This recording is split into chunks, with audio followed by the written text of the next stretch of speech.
Hi friends, welcome back to our channel. ನಿಮ್ಮ ಅಶ್ವಿನಿ ಎಲ್ಲರೂ ಹೇಗಿದ್ದೀರಾ? ನಾನಂತರೂ ತುಂಬ ಚೆನ್ನಾಗಿದ್ದೀನಿ. ಹಾಗೆ ನೀವು ಕೂಡ ತುಂಬ ಚೆನ್ನಾಗಿದ್ದೀರ ಅಂತ ಅನ್ಕೋತಾ ಇದ್ದೀನಿ. ಮಾರ್ನಿಂಗೇ ಬ್ಲಾಗ್ನ ಸ್ಟಾರ್ಟ್ ಮಾಡಿದೆ. ಸೊ ಅರ್ಲಿ ಮಾರ್ನಿಂಗ್ ಎದ್ಬಿಟ್ಟು ಮನೆಯೆಲ್ಲ ಕ್ಲೀನ್ ಮಾಡಿಕೊಂಡು ಹೊರಗಡೆ ಕ್ಲೀನ್ ಮಾಡ್ತಾ ಇದ್ದೀನಿ. ಮಾರ್ನಿಂಗೇ ನಾವು ಬೇಗ ಎದ್ವಿ ಅಂತ ಹೇಳಿದ್ರೆ ನಮಗೆ ಒಂದು ಅಡ್ವಾಂಟೇಜ್ ಇದೆ. ಏನಂದರೆ, ಒಂದು ಬೇಗ ಎಲ್ಲ ಕೆಲಸ ಆಗುತ್ತೆ. ಇನ್ನೊಂದು, ಅರ್ಲಿ ಮಾರ್ನಿಂಗ್ ಎಷ್ಟು ಚೆನ್ನಾಗಿ ತಂಪಾದ ಗಾಳಿ ಬೀಸುತ್ತೆ ಅಂದರೆ ತುಂಬಾ ಹಿತವಾಗಿರುತ್ತೆ. ಅದನ್ನು ಅನುಭವಿಸಿರೋರಿಗೆ ಗೊತ್ತು ಅಲ್ವಾ. ಸೊ ಹಾಗಾಗಿ ಅರ್ಲಿ ಮಾರ್ನಿಂಗ್ ಏಳೋದ್ರಿಂದ ನಮಗೆ ಫ್ರೆಶ್ ಗಾಳಿ ಸಿಗುತ್ತೆ. ಹಾಗೆ ನಮ್ಮ ಕೆಲಸಗಳು ಕೂಡ ಬೇಗ ಬೇಗ ಟಕ ಅಂತ ಆಗ್ತಾ ಹೋಗುತ್ತೆ. ಇಲ್ಲ ಅಂತ ಹೇಳಿದರೆ ಏನೋ ಒಂದು ಸ್ವಲ್ಪ ಲೇಝಿ ಮಾಡಿಕೊಂಡು ಇನ್ನು ಸ್ವಲ್ಪ ಲೇಟಾಗಿ ಎದ್ವಿ ಅಂತ ಹೇಳಿದ್ರೆ ಅವತ್ತು ಡೇ ಫುಲ್ ನಮ್ಗೆ ಲೇಝಿನೆಸ್ಸೇ ಇರುತ್ತೆ. ಹಾಗೆ ವರ್ಕ್ ಆದ್ರೂ ಅಷ್ಟೇ, ಮನೆ ವರ್ಕ್ ಆಗಿರ್ಬೋದು ಅಥವಾ ನಮ್ಮ ಒಂದು ಎಕ್ಸ್ಟ್ರಾ ಕೆಲಸ ಏನಂತ ಆ್ಯಡ್ ಮಾಡ್ಕೊಂಡಿರ್ತೀವಿ, ಪ್ರತಿಯೊಂದಾಗಿರ್ಬೋದು ಎಲ್ಲ ಕೂಡ ಲೇಟ್ ಆಗ್ತಾ ಹೋಗುತ್ತೆ. ಹಾಗಾಗಿ ನಾನು ಸಜೆಸ್ಟ್ ಮಾಡೋದೇನೆಂದರೆ, ಡೈಲಿ ಅರ್ಲಿ ಮಾರ್ನಿಂಗ್ ಎದ್ದರೆ ನಮ್ಗೆ ಬೆಸ್ಟ್ ಅಂತ ಹೇಳ್ಬೋದು. ಎಲ್ಲ ಕೆಲಸ ಮುಗಿಸ್ಕೊಂಡು ಅದಾದಮೇಲೆ ಒಂದು ಸ್ವಲ್ಪ ಹೊತ್ತು ನಾವು ರೆಸ್ಟ್ ಮಾಡ್ಬೋದು. ನಮಗೆ ಮನೆ ಕೆಲಸ ಆಗಿರ್ಬೋದು ಅಥವಾ ಇನ್ಯಾವುದೇ ಎಕ್ಸ್ಟ್ರಾ ಕೆಲಸ ಆಗಿರ್ಬೋದು ಎಷ್ಟು ಇಂಪಾರ್ಟೆಂಟೋ ಹಾಗೆ ನಿದ್ದೆನೂ ಕೂಡ ನಮ್ಮ ದೇಹಕ್ಕೆ ಬೇಕೇ ಬೇಕಲ್ವ. ಸೊ ಹಾಗಾಗಿ ಸ್ವಲ್ಪ ಹೊತ್ತು ಮಧ್ಯಾಹ್ನ ಟೈಮಲ್ಲಿ ರೆಸ್ಟ್ ಮಾಡೋದ್ರಿಂದನೂ ಕೂಡ ನಾವು ಹೆಲ್ತಿಯಾಗಿ ಇರ್ಬೋದು. ಹಾಗೆ ಅರ್ಲಿ ಮಾರ್ನಿಂಗ್ ಏಳೋದ್ರಿಂದ ನಮಗೆ ಒಂದು ಸ್ವಲ್ಪ ಈ ಥರ ಆ್ಯಕ್ಟಿವಿಟೀಸ್ ಮಾಡಿದರೆ ಒಂದು ಸ್ವಲ್ಪ ಎಕ್ಸಸೈಸ್ ಆಗುತ್ತೆ ಬಾಡಿಗೆ. ಆವಾಗ ನಮ್ಗೆ ಏನಾಗುತ್ತೆ, ಆರಾಮಾಗಿ ನಮ್ಮ ಫ್ಯಾಟ್ ಅನ್ನೋದು ಕರಗೋಗುತ್ತೆ. ಸೊ ಇದಕ್ಕೆ ಎಕ್ಸ್ಟ್ರಾ ನಾವು ಎಕ್ಸಸೈಸ್ ಮಾಡಬೇಕಂತನೂ ಕೂಡ ಇರೋದಿಲ್ಲ. ಅಕಸ್ಮಾತ್ ಮಾಡಬೇಕಂತ ಅನಿಸಿದ್ರೆ ಆರಾಮಾಗಿ ಈ ಟೈಮಲ್ಲಿ ಮಾಡ್ಕೋಬೋದು. ಯಾವುದೇ ಟೆನ್ಷನ್ ಇಲ್ದಂಗೆ ಆರಾಮಾಗಿ ಮಾಡ್ಕೋಬೋದು. ಲೇಟಾಗಿ ಎದ್ದು ನಾವು ಎಕ್ಸಸೈಸ್ ಮಾಡ್ತೀವಿ ಅಂತ ಹೇಳಿದ್ರೆ ಹೌಸ್ ವೈಫ್ಸ್ಗೆ ನಿಜವಾಗ್ಲೂ ಅದು ಒಂದು ಆಗದೇ ಇರೋಂಥ ಕೆಲಸ ಅಂತ ಹೇಳ್ಬೋದು. 1 ಡೇ ಆಗುತ್ತೆ, 2 ಡೇಸ್ ಆಗುತ್ತೆ, ಇನ್ನು ನೆಕ್ಸ್ಟ್ ಡೇ ಬಂದುಬಿಟ್ಟು ಮತ್ತೆ ಆಗೋದೇ ಇಲ್ಲ. ಸೊ ಕೆಲಸ ಎಲ್ಲ ನಮಗೆ ಪ್ರಾಪರಾಗಿ ನಮ್ಗೆ ಯಾವ ಟೈಮಿಗೆ ಆಗಬೇಕಂತ ಅಂದ್ಕೊಂಡಿರ್ತೀವಿ ಆ ಟೈಮಿಗೆ ಏನೂ ಕೂಡ ಆಗೋದಿಲ್ಲ. ಹಾಗಾಗಿ ಅರ್ಲಿ ಮಾರ್ನಿಂಗ್ ಎದ್ದರೆ ನಾವು ಏನೇನು ಅಂದ್ಕೊಂಡಿರ್ತೀವಿ ಪ್ರತಿಯೊಂದು ಕೆಲಸನೂ ಕೂಡ ಮುಗಿಯುತ್ತೆ. ಹಾಗೆ ಇವತ್ತು ನಾನು ಬಿಡಿಸಿರೋಂಥ ಪುಟ್ಟ ರಂಗೋಲಿ ಇದು ತುಂಬಾ ಹ್ಯಾಪಿ. ಸೊ ನಾನು ಯಾವುದೇ ರಂಗೋಲಿ ಹಾಕಿದರೂ ಕೂಡ ನಾನು ಖುಷಿಯಾಗಿ ನನ್ನ ಮನಸ್ಫೂರ್ತಿಯಾಗಿ ಹಾಕಿದರೆ ನನಗೆ ಏನೋ ಒಂದು ರೀತಿ ಸಂತೋಷ. ಹಾಗೆ ಇದಕ್ಕೆ ಕಲರ್ ಹಾಕಿದರೆ ಇನ್ನೂ ಕೂಡ ಚೆನ್ನಾಗಿ ಕಾಣ್ತಾ ಇತ್ತು. ಬಟ್ ಕಲರ್ ಏನೂ ಹಾಕಿಲ್ಲ. ಸ್ವಲ್ಪ ಹೊತ್ತಿಗೆ 7:30-8 ಗಂಟೆ ಆದ ತಕ್ಷಣ ನೀರು ಕೂಡ ಬಿಡ್ತಾರಲ್ವ. ಸೊ ನೀರು ಬಿಟ್ಟಾದಮೇಲೆ ರಂಗೋಲಿ ಎಲ್ಲ ಹೋಗುತ್ತೆ. ಹಾಗಾಗಿ ಸಾಕು ಇಷ್ಟೇ ಅಂತ ಹೇಳ್ಬಿಟ್ಟು ಜಸ್ಟ್ ರಂಗೋಲಿಲೇ ಹಾಕ್ಬಿಟ್ಟು ಒಂಚೂರು ಅರಿಶಿನ ಕುಂಕುಮನ ಇಟ್ಟು ಅಷ್ಟಕ್ಕೆ ಕೈ ಬಿಟ್ಟೆ. ಅದಾದಮೇಲೆ ಒಳಗಡೆ ಬಂದು ನೋಡಿ, ನೈಟೇ ಇದೆಲ್ಲ ಕ್ಲೀನ್ ಮಾಡಿ ಇಟ್ಕೊಂಡಿದ್ದೆ. ಗ್ಯಾಸ್ ಸ್ಟವ್ ಎಲ್ಲ ಕ್ಲೀನ್ ಮಾಡಿಕೊಂಡು ಅರಿಶಿನ ಕುಂಕುಮ ಎಲ್ಲ ಇಟ್ಬಿಟ್ಟು ಎಲ್ಲ ನೈಟೇ ಎಲ್ಲ ಕ್ಲೀನ್ ಮಾಡಿರೋದ್ರಿಂದ ಅಡುಗೆ ರೂಮಲ್ಲಿ ನನಗೇನು ಟೆನ್ಷನ್ ಇಲ್ಲ. ಫಟ್ ಅಂತ ಹೇಳ್ಬಿಟ್ಟು ಪೂಜೆ ಕೆಲಸ ಮುಗಿಸ್ಕೊಂಡು ಅಡುಗೆ ಕೆಲಸನ ಸ್ಟಾರ್ಟ್ ಮಾಡ್ಕೊಂಬಿಟ್ರೆ ಆಯಿತು. ಹಾಗೆ ಈ ಕೆಚಪ್ ನೋಡಿ, ನೆನ್ನೆ ತಂದಿರೋವಂಥ ಕೆಚಪ್ಪು ಮತ್ತು ಸೋಯಾ ಸಾಸು ಇವೆರಡೂ ಈ ಬೌಲ್ ಅಂದರೆ ಹಿಂದ್ಗಡೆ ಕಾಣ್ತಾ ಇದೆಯಲ್ಲ, ಸೊ ಈ ಒಂದು ಗ್ಲಾಸಲ್ಲಿ ಹಾಕಿಟ್ಟಿದ್ದೆ. ನನ್ನ ಮಕ್ಕಳು ನೈಟ್ ಇದನ್ನೆಲ್ಲ ತೆಗೆದು ಅಕ್ಕಪಕ್ಕ ಇಟ್ಟು ಡಿಸೈನ್ ಮಾಡಿ ಇಕ್ಕಿದ್ರು. ಆಮೇಲೆ ಮತ್ತೆ ಅದು ಎಲ್ಲಿತ್ತೋ ಅದು ಅಲ್ಲೇ ಇಡೋಣ, ಇಲ್ಲಾಂದರೆ ನೀಟಾಗಿ ಕಾಣಲ್ಲ ಅಂದ್ಬಿಟ್ಟು ಮತ್ತೆ ಎಲ್ಲಿತ್ತೋ ಅಲ್ಲೇ ಇಟ್ಟೆ. ಮನೇನ ನಾವು ಎಷ್ಟು ಕ್ಲೀನ್ ಮಾಡಿದರೂ ಕೂಡ ಮನೆಯಲ್ಲಿ ಪುಟ್ಟ ಮಕ್ಕಳು ಇದ್ದಾರೆ ಅಂತಂದರೆ ಆ ಮನೆ ಅನ್ನೋದು ಹೇಗಿರುತ್ತೆ ಅಂತ ಅವ್ರಿಗೆ ಗೊತ್ತಿರುತ್ತೆ. ನಾವು ಏನು ಕೆಲಸ ಮಾಡಿದ್ರೂ ಅಥವಾ ಎಷ್ಟೇ ನಾವು ತೆಗ್ದಿಟ್ರೂ ಕೂಡ ಅದು ಸರಿಯಾದ ಜಾಗದಲ್ಲಿ ಇರೋದಿಲ್ಲ. ಮತ್ತು ಅದಲು ಬದಲಾಗ್ತಾನೆ ಇರುತ್ತೆ, ಮತ್ತು ಮನೆ ಅಳ್ತಾನೆ ಇರುತ್ತೆ, ಮತ್ತು ನಾವು ಎಷ್ಟೇ ಕ್ಲೀನ್ ಮಾಡಿದರೂ ಕೂಡ ಕ್ಲೀನ್ ಆಗಲ್ಲ. ಹಾಗಾಗಿ ನಾನೇ ಅದನ್ನ ತಿಳ್ಕೊಂಬಿಟ್ಟಿದ್ದೀನಿ. ಸ್ವಲ್ಪ ಅಂದರೆ ಭ್ರಮರ ಸ್ಕೂಲಿಗೆ ಹೋಗೋವರೆಗೂ ನಮ್ಮ ಮನೆ ಹೀಗೇ. ಸೊ ಭ್ರಮರ ಸ್ಕೂಲಿಗೆ ಹೋದ್ಮೇಲೆ ನಮ್ಮ ಮನೆ ಕ್ಲೀನಾಗಿರುತ್ತೆ ಅಂತಂದು ಡಿಸೈಡ್ ಮಾಡ್ಕೊಂಡಿದ್ದೀನಿ. ಹಾಗಾಗಿ ನಾನು ತುಂಬ ಏನು ಟೆನ್ಷನ್ ಮಾಡ್ಕೋತಾ ಇಲ್ಲ. ಮನೆ ಕ್ಲೀನ್ ಮಾಡ್ಕೊಳೋದಾಗಿರ್ಬೋದು ಆ ಥರ ಎಲ್ಲ ತುಂಬ ಟೆನ್ಷನ್ ಮಾಡ್ಕೋತಾ ಇಲ್ಲ. ಯಾಕಂದರೆ ಆ ಥರ ಎಲ್ಲ ನಾವು ಫುಲ್ಲು ತಲೆಗೆ ಹಾಕ್ಕೊಂಡು ಯಾವಾಗಲೂ ಮನೆ ನೀಟಾಗಿರಬೇಕು, ಕ್ಲೀನಾಗಿರ್ಬೇಕಂತ ಅನ್ಕೊತಾನೆ ಮಾಡ್ತಾನೆ ಇದ್ದರೆ 24 ಅವರ್ಸ್ ನಾವು ಮಾಡ್ತಾನೇ ಇರಬೇಕಾಗುತ್ತೆ. ಮನೇಲಿ ಚಿಕ್ಕ ಮಕ್ಳು ಇರೋದ್ರಿಂದ 24 ಅವರ್ಸ್ ಮಾಡ್ತಾನೆ ಇರಬೇಕಾಗತ್ತೆ. ಹಾಗಾಗಿ ಯಾವಾಗ ಬೇಕೋ ಅವಾಗ ನೀಟಾಗಿ ಇಟ್ಕೊಂಡು ಅವ್ರು ಸ್ವಲ್ಪ ಆಟ ಆಡಿದ್ದು ಮುಗಿದ್ಮೇಲೆ ಮತ್ತೆ ನೀಟಾಗಿ ಇಟ್ಕೊಂಡು ಆ ಥರ ಎಲ್ಲ ಮಾಡ್ತಾಯಿದ್ದೀನಿ. ಅದಾದಮೇಲೆ ನೋಡಿ ಮನೆ ಹೇಗಿದೆ ಅಂತ ಹೇಳ್ಬಿಟ್ಟು ಒಂದು ಸೈಡ್ ಮಲ್ಕೊಂಡಿದ್ದಾರೆ, ಮತ್ತು ಅವ್ರನ್ನ ಎದ್ದೇಳ್ಸೋಕ್ಕೂ ಕೂಡ ಆಗೋದಿಲ್ಲ. ಹಾಗಾಗಿ ಮಲ್ಕೊಂಡೆ ಅಂದ್ಕೊಂಡು ಮನೆ ಎಷ್ಟಿದೆಯೋ ಅಷ್ಟನ್ನು ನೀಟಾಗಿ ಕ್ಲೀನ್ ಮಾಡಿಕೊಂಡೆ. ಅದೆಲ್ಲ ಏನಪ್ಪ ಅಶ್ವಿನಿ ಏನು ಆ ಥರ ಎಲ್ಲ ಇಟ್ಕೊಂಡಿದ್ದೀರಾ ಅಂತ ಕೇಳೋದಕ್ಕೆ ಹೋಗಬೇಡಿ. ಏನಂದರೆ ಅಲ್ಲಿ ಅಂದರೆ ವೈಟ್ ಕಲರ್ ಕಾಣುತ್ತಲ್ವ ಚೀಲ, ಅದರಲ್ಲಿ ಸ್ಯಾರೀಸ್ ಇದೆ, ಹಾಗೆ ಹಾಸಿಗೆ ಅದೆಲ್ಲ ಆ ಲೈನಲ್ಲಿ ಇರೋದು, ಹಾಗಾಗಿ ವಿಡಿಯೋದಲ್ಲಿ ಆ ಥರ ಕಾಣ್ತಾ ಇದೆ. ಇವಾಗ ಪೂಜೆ ಮುಗಿಸ್ತಾ ಇದ್ದೀನಿ. ಭ್ರಮರ ಎದ್ದೋಳಷ್ಟರಲ್ಲಿ ಪೂಜೆ ಆಗಿಬಿಟ್ರೆ ನನ್ನ ಕೆಲಸ ಮುಗ್ದಂಗೆ. ಭ್ರಮರ ಮತ್ತು ಅಜಯ್ ನಮ್ಮ ಮನೆಯವರು ಇನ್ನೂ ಮಲ್ಕೊಂಡಿದ್ದಾರೆ, ಅಮ್ಮ ನಾನಿಬ್ಬರೇ ಎದ್ದಿರೋದು. ಸೊ ಎದ್ಬಿಟ್ಟು ನಾನು ಪೂಜೆನ ಮಾಡ್ತಾಯಿದ್ದೀನಿ, ಸ್ನಾನಗಿನ ಮುಗಿಸ್ಕೊಂಡು ಪೂಜೆನ ಮಾಡ್ತಾ ಇದ್ದೀನಿ. ಇವತ್ತು ಹೂವು ಇರಲಿಲ್ಲ, ಹಾಗಾಗಿ ಹಾಗೆ ಪೂಜೆ ಮಾಡಿದೆ. ಮತ್ತು ಇವತ್ತು ದೇವ್ರ ನೈವೇದ್ಯಕ್ಕೆ ಉರಿಗಡಲೆ ಮತ್ತು ಸಕ್ಕರೆನ ಇವೆರಡನ್ನ ಇಕ್ಕಿದ್ದೀನಿ. ನೈವೇದ್ಯಕ್ಕೆ ಅದೇ ಇಕ್ಬೇಕು ಇದೇ ಇಕ್ಬೇಕಂತಂದೇನಿಲ್ಲ. ಅಕಸ್ಮಾತ್ ನೈವೇದ್ಯಕ್ಕೆ ಏನೂ ಇಲ್ಲ ಅಂದರೂ ಕೂಡ ಒಂದು ಗ್ಲಾಸ್ ನೀರಿಟ್ಟರು ಕೂಡ ನಡೆಯುತ್ತೆ ಅಂತ ಹೇಳ್ತಾರೆ. ಯಾಕಂದರೆ ದೇವರು ಕೂಡ ಅರ್ಥ ಮಾಡ್ಕೋತಾರಲ್ವ. ಸೊ ಏನಿದೆ ಏನಿಲ್ಲ ಪಾಪ ಇದೆಯೋ ಇಲ್ಲ ಅಂತಲೂ ಕೂಡ ಅವ್ರಿಗೂ ಕೂಡ ಗೊತ್ತಾಗುತ್ತಲ್ವ. ಹಾಗಾಗಿ ನಾನು ಜಾಸ್ತಿ ಏನೂ ಟೆನ್ಷನ್ ಮಾಡ್ಕೊಳಕ್ಕೆ ಹೋಗಲ್ಲ ಅದ್ರ ವಿಷಯದಲ್ಲಿ. ಇದ್ದರೆ ಇಡ್ತೀನಿ, ಇಲ್ಲ ಅಂತ ಹೇಳಿದರೆ ಏನಾದರೂ ಒಂದು ಸ್ವಲ್ಪ ಈ ಥರ ಕಡಲೆ ಸಕ್ಕರೆ ಅಥವಾ ಏನಾದರೂ ಒಂದಿಷ್ಟು ನೀರು ಹಾಲು ಆ ಥರ ನೈವೇದ್ಯಕ್ಕೆ ಇಟ್ಬಿಟ್ಟು ಪೂಜೆನ ಮುಗಿಸ್ಕೊತೀನಿ. ಹೂವು ಕೂಡ ಇವತ್ತಿರಲಿಲ್ಲ, ಹೇಳಬೇಕಂದ್ರೆ ನಾನು ಬೇಗ ಬರುತ್ತೇನೋ ಹೂವು ನೋಡೋಣ ಅಂತ ಅಂದ್ಕೊಂಡೆ. ಬಟ್ ಹೂವು ಇವತ್ತು ಲೇಟಾಗೇ ಬಂದರು, ಹಾಗಾಗಿ ನಾನು ಹೂವನ ನಾನು ತೋರಿಸ್ಲಿಲ್ಲ. ಅಂದರೆ ಆಮೇಲೆ ಹಾಕಿದೆ, ಬಟ್ ವಿಡಿಯೋದಲ್ಲಿ ನಾನು ತೋರಿಸ್ಲಿಲ್ಲ. ಸೊ ಈಗ ನನಗೆ ಅರ್ಲಿ ಮಾರ್ನಿಂಗೇ ಪೂಜೆ ಆದರೆ ಮನೇಲಿ ಒಂದು ರೀತಿ ಏನೋ ಪಾಸಿಟಿವಿಟಿ ಇದ್ದಂಗೆ ಅಂತ ಅನಿಸುತ್ತೆ. ಹಾಗಾಗಿ ನಾನು ಬೇಗನೆ ಇವತ್ತು ಪೂಜೆ ಮುಗಿಸ್ಕೊಂಡೆ. ಪೂಜೆ ಮುಗಿಸಿದಾದಮೇಲೆ ಲಿಂಗ ಪೂಜೆ, ಇದು ಡೈಲಿ ಇದ್ದೇ ಇರುತ್ತೆ ನಮ್ಮ ಮನೇಲಿ. ಲಿಂಗ ಪೂಜೆ ಮಾಡ್ಕೋತೀವಿ. ಸೊ ಲಿಂಗ ಪೂಜೆ ಮಾಡೋಣ ಅಂತ ಹೇಳ್ಬಿಟ್ಟು ಕೂತ್ಕೊಂಡಿದ್ದೀನಿ. ಸೊ ಪೂಜೆ ಟೈಮಲ್ಲಿ ನಮ್ಗೆ ಹೇಗೆ ಅನಿಸುತ್ತೋ ಅದೇ ರೀತಿ ನಾನು ಮಾಡ್ಕೋತೀನಿ. ಹೀಗೆ ಮಾಡಬೇಕು ಹಾಗೆ ಮಾಡ್ಕೋಬೇಕು ಅಂತಂದು ಏನೂ ಇಲ್ಲ. ಮತ್ತು ಇನ್ನೊಂದು ನಾನು ಅಂದ್ಕೊಂಡಿರೋದೇನೆಂದರೆ, ಬೇರೆಯವ್ರು ನೋಡಿ ನಾವು ಅವರು ಆ ಥರ ಮಾಡಿದ್ದಾರೆ ನಾವು ಹಾಗೆ ಮಾಡೋಣ ಅಂತ ಅಂದ್ಕೊಂಡು ನಾನು ಯಾವತ್ತೂ ಕೂಡ ಮಾಡೋದಕ್ಕೆ ಹೋಗಲ್ಲ. ಏನಂದರೆ ನನಗೇನಾದರೂ ಮಾಡಬೇಕು ಅಂತ ಅನಿಸಿದರೆ ಮಾತ್ರ ಅದನ್ನು ನಾನು ಫಾಲೋ ಮಾಡ್ತೀನಿ, ಇಲ್ಲಾಂದರೆ ಮಾಡೋದಿಲ್ಲ. ಸೊ ಈ ರೀತಿ ಮಾಡಲೇಬೇಕು ಕಂಪಲ್ಸರಿ ಈ ಥರ ಆ ಥರ ಅಂತಂದು ಏನಿಲ್ಲ.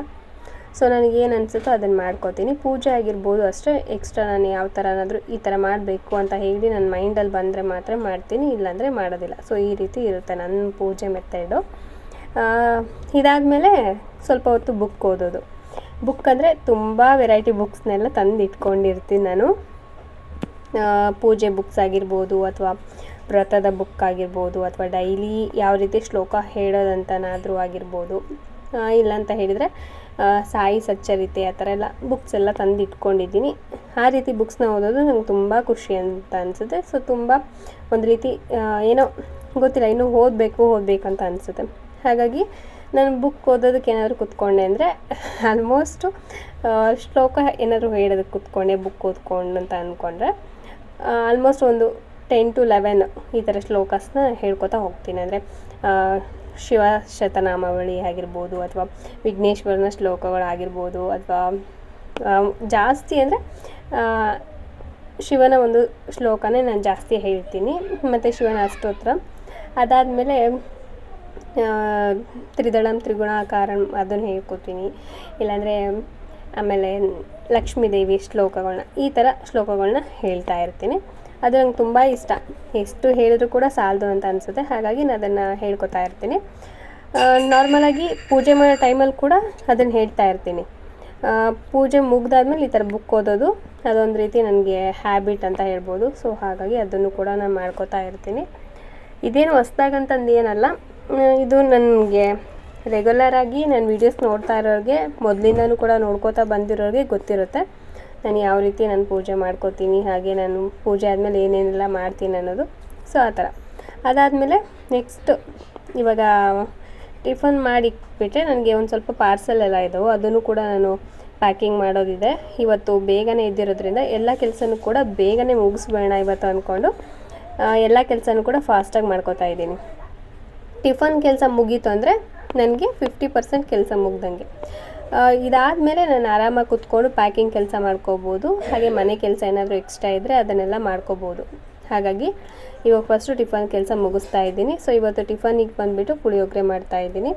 ಆಲ್ಮೋಸ್ಟ್ ಏನಂದರೆ ನಮ್ಮ ಮನೇಲಿ ರೈಸ್ ಐಟಮೇ ಜಾಸ್ತಿ ಮಕ್ಕಳೆಲ್ಲ ಇಷ್ಟಪಡೋದು, ಹಾಗಾಗಿ ರೈಸ್ ಐಟಮು ಮತ್ತು ಇಡ್ಲಿ ದೋಸೆ ಈ ಥರ ಇಷ್ಟಪಡ್ತಾರೆ. ಅರ್ಲಿ ಮಾರ್ನಿಂಗೇ ಅಂದರೆ ಬೆಳಗ್ಗೆ ಟೈಮಲ್ಲೇ ಚಪಾತಿ ಪೂರಿ ಈ ಥರ ಮಾಡೋದು ಸ್ವಲ್ಪ ಕಡಿಮೆನೇ, ಅದನ್ನೆಲ್ಲ ಅಷ್ಟೊಂದು ಇಷ್ಟಪಡಲ್ಲ. ಮತ್ತು ಲಂಚ್ ಬಾಕ್ಸಿಗೂ ಕೂಡ ಅದನ್ನ ಕೊಟ್ಟು ಕಳಿಸಿದೆ ಅಂದರೆ ಅಜಯ್ ಹಾಗೆ ತೊಗೊಂಬಂದುಬಿಡ್ತಾನೆ. ಅದಕ್ಕೋಸ್ಕರ ಅದನ್ನೆಲ್ಲ ನಾನು ಜಾಸ್ತಿ ಟ್ರೈ ಮಾಡೋದಕ್ಕೂ ಕೂಡ ಹೋಗೋದಿಲ್ಲ. ಸೊ ಈ ಥರ ಇರುತ್ತೆ. ಅದಾದಮೇಲೆ ಇವಾಗ ಪ್ಯಾಕಿಂಗ್ ಕೆಲಸ ಸ್ಟಾರ್ಟು. ಸೊ ಪ್ಯಾಕಿಂಗ್ ನಾನು ಯಾವ ರೀತಿ ಮಾಡ್ತೀನಂತ ತುಂಬ ಜನ ಕೇಳ್ತಾಯಿದ್ರು, ಹಾಗಾಗಿ ಈ ವಿಡಿಯೋದಲ್ಲಿ ತೋರಿಸ್ತಾ ಇದ್ದೀನಿ. ಇನ್ನೊಂದೇನೆಂದರೆ, ನಾನು ವೀಡಿಯೋಕ್ಕೆ ಇಟ್ಟಿರೋ ಫೋನು ಮತ್ತು ನನಗೆ ವಾಟ್ಸಪ್ಗೆಲ್ಲ ಯೂಸ್ ಮಾಡೋ ಫೋನು ಒಂದೇ, ನನ್ನ ಹತ್ರ ಎಕ್ಸ್ಟ್ರಾ ಫೋನ್ ಯಾವುದೂ ಇಲ್ಲ. ಹಾಗಾಗಿ ಏನಾಗುತ್ತೆ ಅಂದರೆ, ನನಗೆ ಇವಾಗೆಲ್ಲ ಅಡ್ರೆಸ್ ಎಲ್ಲ ಬರೆದಿಟ್ಕೊಂಡಿದ್ದೀನಿ. ಬರೆದಿಟ್ಕೊಂಡಾದ್ಮೇಲೆ ಸ್ವಲ್ಪ ಕನ್ಫ್ಯೂಸ್ ಆಯಿತು, ಯಾವ್ಯಾವ ಸ್ಯಾರಿ ಯಾರ್ದು ಅಂತಂದು ಹೇಳ್ಬಿಟ್ಟು.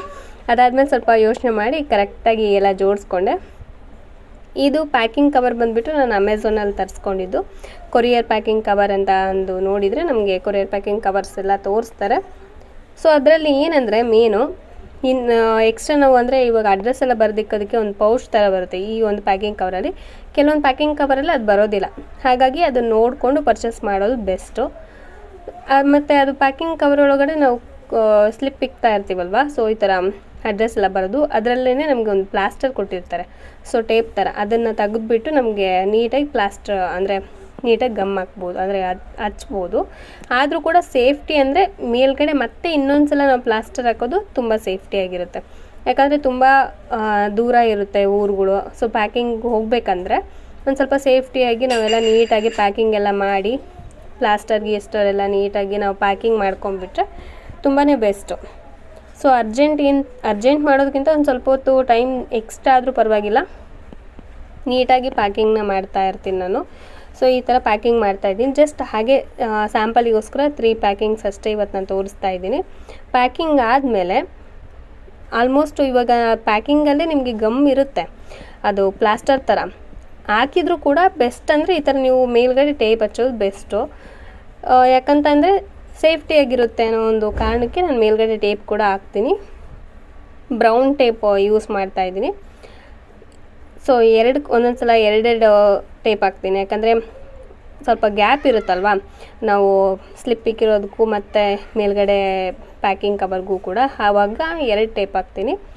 ಇಲ್ಲ ಸ್ಲಿಪ್ ಇಕ್ಕಿರೋ ಕವರ್ಗೂ ಮತ್ತು ಮೇಲ್ಗಡೆ ನಾವು ಪ್ಯಾಕ್ ಮಾಡ್ತೀವಲ್ವ, ಸೊ ಆ ಕವರ್ ಕರೆಕ್ಟಾಗಿ ಬಂತು ಅಂದರೆ ಒಂದೇ ನಾನು ಇದನ್ನು ಹಾಕ್ಬಿಡ್ತೀನಿ, ಅಂದರೆ ಟೇಪ್ ಹಾಕ್ಬಿಟ್ಟು ಕೈ ಬಿಡ್ತೀನಿ.